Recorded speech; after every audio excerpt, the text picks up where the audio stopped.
Hello mga kapulers! Ito na ang ating bugtong challenge.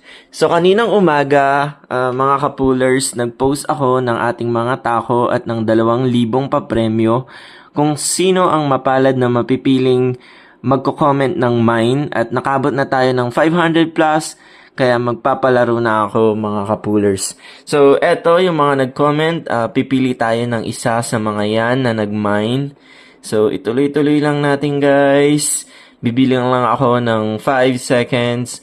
1, 2, 3, 4, 5. Ayun guys, JR Delozo yung ating napili guys. So, ikiklik ko yan guys. Ayun, pwede siyang ma-message although nakalock yung profile niya. Kiklik ko yung message guys. Oh, may mga comment siya guys. And sana offline siya para mamili siya, manalo siya guys. So, ang gagawin ko guys, kapag nag-reply siya within 30 seconds ng G, sabi ko dito, ikaw po ang mapalad na kapuler na napili. So, ita-timer natin guys. Yan guys, yung timer natin. 30 seconds. Yan, sana mag-reply ka, kapuler JR Delozo.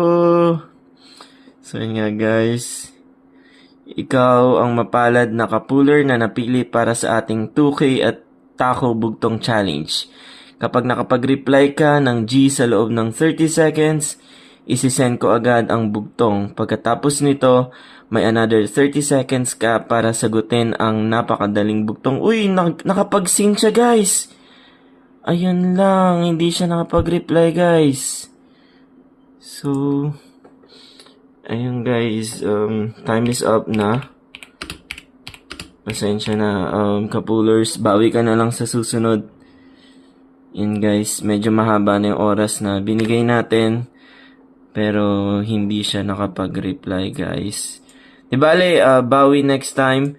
Ayun guys, 1 minute guys. Sige, pagbigyan natin, no? Sige, pagbigyan nga natin, guys. So, meron akong, dito. Mabagal daw yung signal niya, guys. Sige, bigyan na lang natin ng chance. Total, first time natin magpalaro, kaya bigyan natin siya ng another 30 seconds. So, 1 minute, guys, bago siya nakapag-reply. So, eto na guys yung timer. Ulitin natin.